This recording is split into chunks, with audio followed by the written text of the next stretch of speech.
That is wide. And Gauff into a second semi-final here in Dubai. That was a very, very solid performance from the third seed. She came into... I am in complete awe as I sit here in my studio. The truth of what we just saw on center court has totally destroyed every single expectation, tactical model, and narrative we have developed over the last 48 hours, and I really don't even know where to start. My brain is having a hard time processing the amount of athletic violence that was just inflicted on a tennis court, so I'm asking everyone to pull up a chair, turn on their phones, do not disturb, and just listen to me for a moment. I'm looking at the official raw post-match statistical data sheet from the quarterfinal between Coco Gauff and Alex Eala. For the last 2 days, we had been discussing how this was going to be an epic, exhausting baseline carnage. We discussed how Alex Eala was Coco Gauff's ideal tactical nemesis. We looked at the data. After examining the patterns, we all braced ourselves for what was expected to be the tournament's biggest match. However, Coco Gauff emerged from the tunnel, gave the sport's hottest growing star a direct look, and savagely annihilated her. I'm going to explain how an American tennis player recently gave the most horrific reality check in recent history, so you should immediately ignore whatever highlight video you may have seen on social media. I must address the two very fervent fan groups that make this contest the most anticipated quarterfinal of the year before delving into the complete slaughter that is this stat sheet. I have to speak with the AA troops as well as the Coco Gauff admirers. Fans of Coco, you have every right to celebrate today with a victory lap.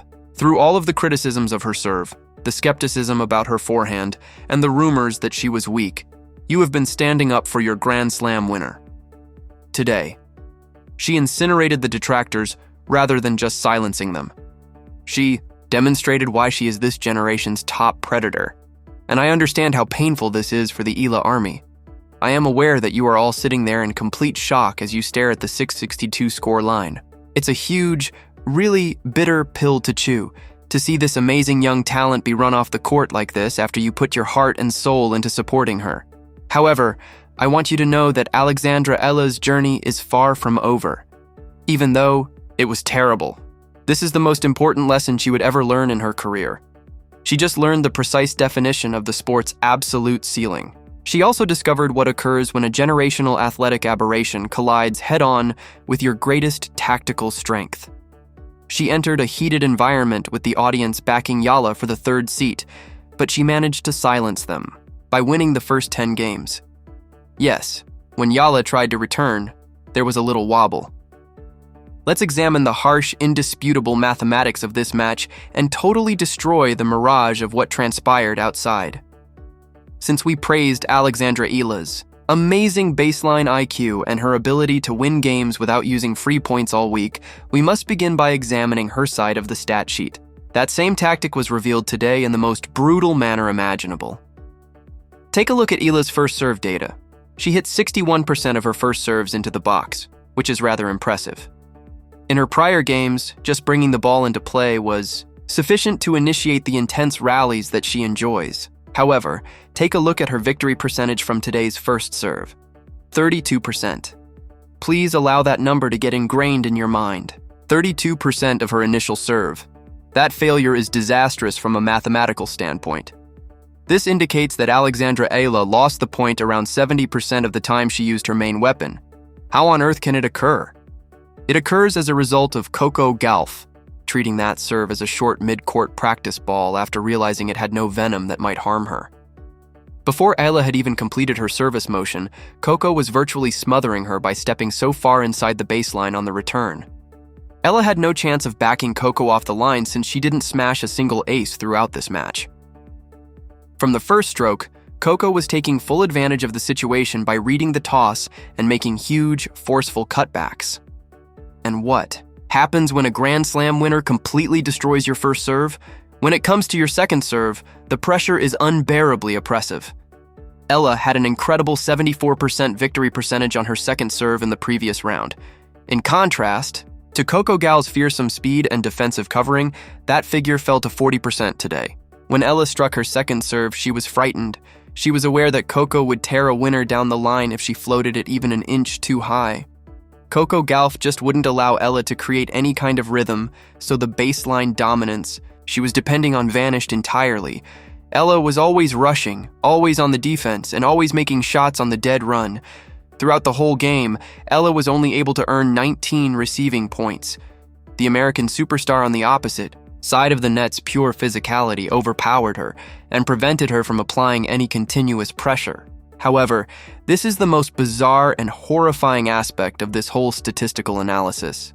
The remainder of the WTA circuit should be exceedingly worried about this. Since the American played a brilliant game while actively battling her own service motion, we must discuss Coco Gauff's mechanics. One of the most dangerous emerging stars was absolutely destroyed by Coco Gauff, who won this quarterfinal 6-0, 6-2. She hit 8 double faults while doing it. In a match that lasted just 14 games, there were 8 double faults. Lywell only managed to hit one. Coco continued to lose points. She missed over half of her initial deliveries, as seen by her first serve rate of only 55%. Giving up 8 free points and having trouble finding the box will always lead to a chaotic, convoluted 3-set dogfight in any regular world versus any normal opponent. Coco Gauff, however, is not typical. She is an athlete of a whole other species. How can you give a 6-0-62 bagel and breadstick while making 8 double faults? You do this by acting like a cold-blooded sociopath on each and every point that falls within the lines. Coco Gauff won an incredible 74% of the points when she was able to land her initial serve. She won 64% of the points when she had to hit her second serve. By making sure that she was the uncontested ruler of the baseline anytime the ball was in play, she totally covered up her mechanical inconsistencies. Eala was rendered utterly immobile by the tremendous weight of the ball she was striking and the rapid pace at which she was going. In this match, Coco scored 55 points overall, whereas Eala only managed 33. That is a huge, utterly unbalanced difference of plus 22 points. It's clear that Coco wasn't only relying on serving bombs since she struck one ace. She was essentially outclassing, outhitting, and outplaying Eala from the back of the court in order to win this match. The momentum numbers, which are hidden at the bottom of the datasheet, are the only tangible evidence of how completely Coco Gauff crushed Alexander Eala's soul today. Take a look at the most games won in a row. This figure really caused me to drop my pen. Coco Gauff went into overdrive and won 10 games in a row, 10 consecutive games. I want you to picture the mental anguish of being Alexander Eala in that situation. For the most important match of your life, you go onto center court. The audience is humming. You lose the first set 6 number U, and the expectations are really high.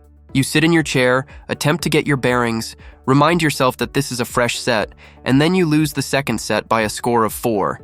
10 games in a row were lost. That goes beyond just losing a game of tennis. There is a whole and total psychological chokehold being applied to it. This indicates that she stood on the court for about an hour, attempting every approach in her tactical toolbox while crying and staring at her coach, but she was unable to find any solutions to the mystery that is Coco Gauff. Coco could not be played at all. Alafi was only able to piece together 2 serves at the conclusion of the match, when Coco had already emotionally checked out and was just waiting to shake hands, since her maximum number of consecutive wins was 2. On the important aspects, we also need to discuss Coco Gauff's utter brutality. The margins make all the difference in tennis. When the audience stops breathing and the pressure becomes oppressive, a decision is made. On Eala's serve, Coco Gauff created 9 breakpoint chances, 6 of which she converted. A killer is characterized by a 66% conversion rate on breakpoints. Coco drove a sledgehammer right through Eala's armor when she saw a little break in it. On the other hand, Coco gifted Eala 2 breakpoint chances, and Eala only converted 1 because through her own double faults. Eala was unable to take advantage of Coco's opportunity since the American defensive covering was so formidable. Eala won 2 games, while Coco Gauff won 12. Compared to Eala's 19 receiving points, she earned 26. Eala received 14 service points, whereas she received 29. Coco Gauff was incomparably better in every quantifiable area and aspect of the game of tennis. Coco Gauff is functioning on a whole separate plane of reality, which is what this match tells me and should inform every single analyst, coach, and player on the professional circuit. She just shown that she can completely destroy a highly regarded, very bright emerging star without even needing higher a game. She is capable of delivering a 6-6-2 thrashing even if she has trouble throwing, commits 8 double faults, and serves at 55%. For the remainder of the draw, it is a terrible scenario. It implies that you can't depend just on Coco Gauff making errors if you want to defeat her. You must aggressively enter the court. You must aggressively enter the court, smash clean winners past the sport's quickest woman, and maintain that form for 2 hours in a row. When A attempted to play her typical grueling tactical game, Coco basically scoffed. Eala's tennis intelligence was totally outclassed by Coco's physical strength and intimidating presence. This is going to be a long, silent ride home for Alexandra Eala. However, she should review this stat sheet. She must use the 32% first serve victory percentage as her main source of motivation. She discovered today that she badly needs to create a weapon that can win her free points if she is to be a Grand Slam champion and regularly play against the WTA Tour's absolute best monsters. She cannot depend on our grinding players like Coco Gauff because they are not scared by lengthy rallies and do not become weary. I'll need an ace. She needs a heavy, unreturnable first serve since the same bloodbath will occur if she plays a top athlete again with 0 aces and a 32% first serve victory percentage. I want to know precisely what's on your mind at the moment. My goal is for the comment area to blow up. How immensely satisfying is it for Coco's supporters to see her completely destroy the hype train and quiet all the skeptics with a 10-aim winning streak? Can she carry this momentum to the trophy in your opinion? Or are you still anxious about the semi-finals because of those 8 double faults? I also need the Eala army to be honest with me. Has this 6x62 reality check demoralized you? Or do you see this as a necessary learning experience for a young star with a very promising future? When Eala returns to the practice court, what is the first thing she has to focus on? Please share your honest, unvarnished opinions with me here. To forward this in-depth study via the algorithm, be sure to click the like button. To ensure you don't miss my next analysis, subscribe to the channel.